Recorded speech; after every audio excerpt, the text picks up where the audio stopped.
حلقة النهاردة هنشوف مع بعض أنواع الطيور المختلفة، أنواع البط، أنواع الدواجن، أنواع الفراخ البيضة برضو. أي حد بيربي لأول مرة ممكن يعني يتغش في موضوع شراء الطيور ده، وخاصة في أنواع البط والفراخ البيضة وكمان الفراخ البلدي. فلازم نعرف الأشكال، نعرف الخواص، نعرف كل حاجة تخص الطائر ده اللي انت هتشتريه. بياكل علف لحد امتى، بياكل خلطة تسمين امتى، الأنواع اللي بتاكل علف بس، الأنواع اللي ممكن تعملها خلطة. حاجات كتيرة هنتكلم فيها في حلقة النهاردة، هي هتفيد المبتدئين بشكل كبير جدا، أو حتى الناس اللي بتربي من فترة وبتشتري من مكان محدود، مثلا من قدام الباب، من تاجر بيعدي طبعا، من معمل بسيط. لا، انا هعرفك الاماكن اللي تشتري منها الحاجه المتحصنه، الحاجه البيور، الحاجه الحقيقيه، النوع اللي انت عايزاه بالظبط، وتاخدي منه الدسامه العاليه او الشوربه الخفيفه، اللحم اكتر، الطيور اللي فتره تسمينها اقل. حاجات كتيره جدا هنتكلم عنها في حلقه النهارده. بس حابين الاول قبل ما نبدا الحلقه كالعاده ما ننساش نصلي على اشرف الخلق اجمعين. اللهم صل وسلم وبارك عليه وعلى اله وصحبه وسلم تسليما كثيرا. لايكات كتير جدا لحلقة النهاردة، اي حد يدخل يعمل لايك للحلقة وتعليق جميل كده، ده بيخلي الفيديو يتشاف وناس كتيرة تستفيد. طبعا اعملوا فعلوا الجرس واعملوا الكل عشان تنزل لكم الحلقات اول باول. تمام. يعني مثلا في ناس بتتلخبط بين انواع البط اللي زي اللي قدامكم ده الستار والبيور. هما الاتنين نفس الشكل، بس في التحويل في اختلاف، وكمان في خواص اللحم في اختلاف. يعني البط الستار ده بيربي لحم بس بيعدي ال4 كيلو، انما البيور ممكن دسمته عالية وما بيعديش فيه الذكر عن 3.5 كيلو جرام. ده بالنسبة للبط الستار والبيور. وكمان في نوع تالت شبيه ليهم بس تحويله ضعيف جدا جدا، اللي هو العادة او البح، برضو بيكون نفس الشكل. عندنا كمان البط المولر زي اللي قدامكم ده. البط المولر ده الناس اللي هي حابة دسامة زيرو، يعني ما بيكونش فيه دهون خالص، هو لحم بس. فترة تسمينه قليلة، من عمر ال75 يوم لعمر ال90 يوم، بياكل أي حاجة، وبياكل خلطة تسمين من عمر ال45 يوم. كمان البط المولر ده فيه أنواع كتيرة، في المستورد وفي المحلي وفي المولر أبو عين حمرا. المولر ابو عين حمرا بيكون شبه الستار، بس المنقار بتاعه ابيض، جسمه كله بيكون ابيض، بس تحويله برضو بيكون عالي. ده نوع من انواع المولر. المحلي تحويله اضعف ومناعته اضعف. البغال طبعا احسن انواع البط المولر اللي بنصح بيها كل متابعين. والنوع اللي قدامكم ده هو البط البغال، وبسم الله ما شاء الله بيكبر بسرعة ومش مكلف خالص، مهم جدا في تربيته. بس فترة التنبيت بتاعة الريش ان انت تهتمي بالاملاح المعدنية والفيتامينات والاكل، ما تجوعيهوش. ولو حصل افتراس او اي حاجة تقصي طرف المنقار وتوسعي المكان عليهم وتمنعي الاضاءة بالليل.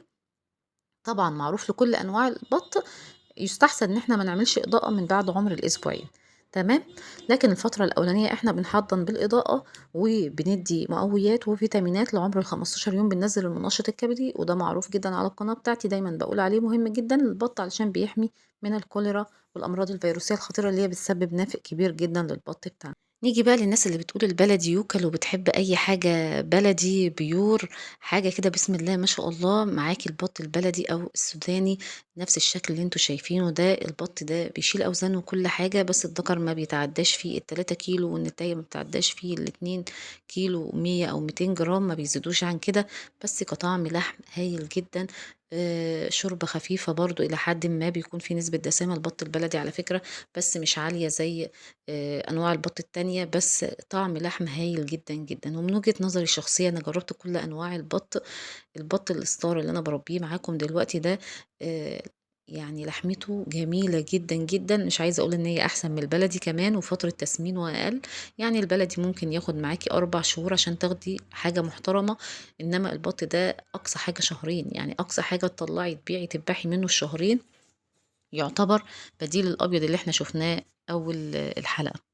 تسمين البط البلدي ده من أسهل ما يكون. ممكن من أول يوم تربيه على الذرة والفول، يعني ما تحتاجيش للعلف خالص. لكن انت لو عايزة وزن سريع هتدي علف برضو مع خلط التسمين من أول يوم، مفيش أي مشكلة. نسبة الافتراس في البط ده قليلة جدا جدا. الافتراس ما بيظهرش غير في الأنواع اللي هي المهجنة زي المولر والبط المسكوفي الخليط أو الأصلي. تربيته من أسهل ما يكون. نيجي بقى زي ما أنتم شايفين بقى ده النوع التالت اللي باقول لكم عليه اللي هو شبيه البط الستار، ده البط العادة. البط العادة ده ياكل أكل يعني ما تقدريش تلاحقي عليه بس ما بيزيدش في الوزن، لإن تحويله ضعيف جدًا، جدًا. 3 ل1 يعني ياكل 3 كيلو علف علشان يديكِ كيلو جرام، ما انصحش بالنوع ده من البط، بس برضه وقت الذبح بيكون بسم الله ما شاء الله طعمه مش وِحِش ولا حاجة، بس زي ما قُلت لكم بيشد جامد، وفي ناس ما بتحبش اللي بيشد جامد. نيجي بقى لأنواع الكتاكيت الدواجن. بالنسبة للبلدي أحلى أنواع تربيها البلدي، الهجين، المشعر، الفيومي، البيور، كل الأنواع دي تشيل معاكِ أوزان عالية. بالنسبة للساسو زي ما هتشوفوا معايا دلوقتي، الساسو فيه نوعين، جيل أول اللي هو الشفر والجيل التاني. الجيل الأول زي اللي قدامكم ده الفرخ بيكون لونه أحمر، كل ما بيكبر معانا لونه بيحمر أكتر أو البني الغامق زي ما انتم شايفين كده. وفي السلالة التانية الجيل التاني اللي بيكون لونها أفتح بني فاتح. السلالة الأولانية الشفر أحلى في التحويل، في المناعة، في كل حاجة. السلالة دي هي اللي تشتريها بسم الله ما شاء الله تاخدي منها أعلى وأحلى أوزان. دورة تسمين الساسو 120 يوم بس، ممكن تذبحي منه زي الفرخ البلدي من عمر 50 يوم 60 يوم 70 يوم وطالع زي ما انت عايزة حسب الوزن اللي انت عايزاه يوصل له الفرخ ده. وبسم الله ما شاء الله طعم البلدي مش طعم الأبيض خالص، مش هتعامليه معاملة الأبيض، مش هتاخدي منه بانيه ولا هتاخدي منه الكلام ده كله، لكن أنا شويت منه بسم الله ما شاء الله زي الفل.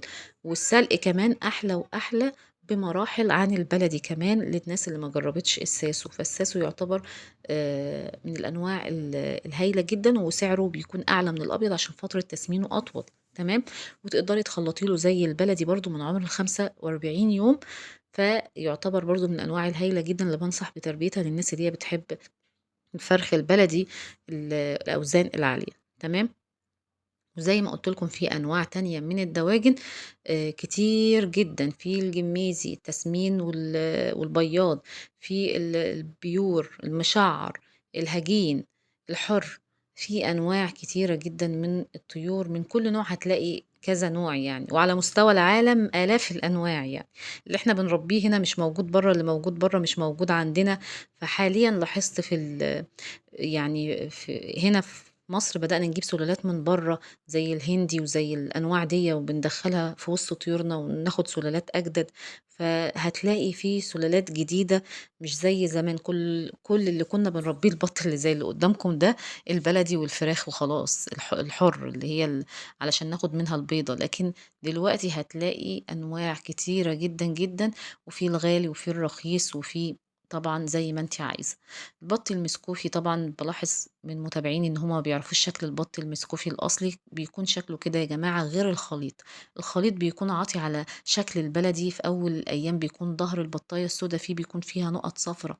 لكن ده المسكوفي الاصلي زي ما انتم شايفين، فيه نوع بيكون فاتح وفي نوع غامق. اللي هو الفاتح زي اللي قدامكم ده بيغمق لما بيكبر وكل حاجة، بس بيكون فيه ريش ابيض اللي هو طرف ديله بيكون فيه حتة سمرة ده في عمر اليوم.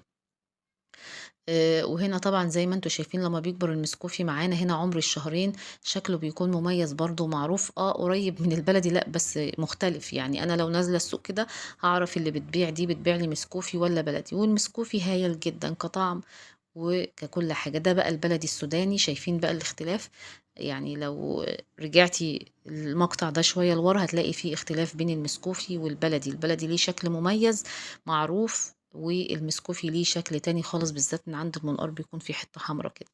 طبعًا الكتاكيت أنتِ بتروحي للتاجر وتقولي له أنا عايزة كذا، أنا عايزة فرز ديوك، أنا عايزة كتاكيت للبيض، أنا عايزة كتاكيت تسمين. ما بتروحيش تقولي له هات أي كتاكيت موجودة عندك وخلاص. تمام. وتبصي على كتكوت وتبصي على عينيه ونشاطه وحيويته وتقلبيه على إيديه وتقلبيه على إيدِك، وإذا اتقلب معاكِ بسرعة واتعدل يبقى كتكوت نشيط كويس ما فيهوش أي أمراض ومتحصن. لكن لو في خمول، في زرق أخضر، في زرق أبيض في البوكسة قبل ما تشتريه خالص ابعدي عنه تمامًا. أنا ياما جات لي لحد عندي في البيت شروة كتاكيت ورجعتها تاني. طب وليه يعني؟ أنا يعني تكاليف ولسه هاجيب علف ويموت مني؟ لأ. ما تشتريش الطيور إلا من الأماكن الموثوقة. الفراخ البيضا ما تجيبيهاش إلا شركات. ومش كل الشركات حلوة، بعض الشركات زي الوطنية زي القاهرة حلوين، الوادي حلو، تشتري القَب في الشتا، تشتري الرُز في الصيف، الأفيان والقِربو، الأنواع دي كلّها لازم تكوني عارفاها، بيكون ليها خواص في التحويل وفي المناعة. بس أحسن نوعين زي ما قُلت لكم القَب زي اللي قدّامكم ده، والرُّز، والقَب أحلى من الرُّز كمان في الأوزان، بيشيل يعني وبيحمّل معاكِ وبيوصل بسرعة ل3 كيلو على عُمر ال35 يوم. ف ال كل نوع من أنواع الطيور الفيصل الوحيد علشان تاخدي مثلًا تربية حلوة ما فيهاش مشاكل وأمراض كتير، إن أنتِ تجيبيها من مكان موثوق من الآخر. كل الأنواع الطيور، حتى الستار ده مش هتلاقيه برّه، ما حدش بيطلع بيه برّه، الستار ده من قلب الشركات الكبيرة، يعني أنا جايباه من شركة الوفا اللي هي موجودة في مانيا الشيحة قبل المنيب في الجيزة هنا، ممكن تلاقيه في شركة ديارنا، ممكن تلاقيه في معمل البرماوي، المعامل الكبيرة، الكبيرة الاسم، فاهمين؟ برضه شركة الوفا دي ليها فرع تاني على طريق إسكندرية الصحراوي القاهرة، ف لازم تدوّري وتسألي، والنت مسهّل الموضوع ده، أنتِ لو كتبتِ الاسم بس هتعرفي التوزيع فين، تقدري توصلي التليفون، كل الحاجات دي بقت متوفّرة عادي يعني. فتربية الطيور يا جماعة عايزة بس إيه، إن أنتِ تكوني حابة، إن أنتِ تكوني حابة المجال ده، فهتلاقي نفسِك فيه وهترتاحي فيه وهتعشقي تربية الطيور والحاجة وهي بتكبر قدامِك سواء كمشروع أو تربية للبيت، وأنتِ عاملة توفير ومحققة المعادلة الصعبة دي في حتة حتى تسمين الطيور، الناس كلها بتشتكي من العلف، أنا نبهت الناس اللي هي بتشتكي من العلف مع مصروف البيت إزاي نسِد على الطيور، زي ما قُلت لِك اتعاملي مع تاجر كبير ومش هتقسّطي، أنتِ هتدّي له الفلوس على دفعات، واحدة، واحدة، سِنّة، سِنّة، ووقت البيع تدّي له المبلغ كامل، تمام، لكن قسط لأ، ما تمشيش قسط في موضوع العَلَف ده خالص.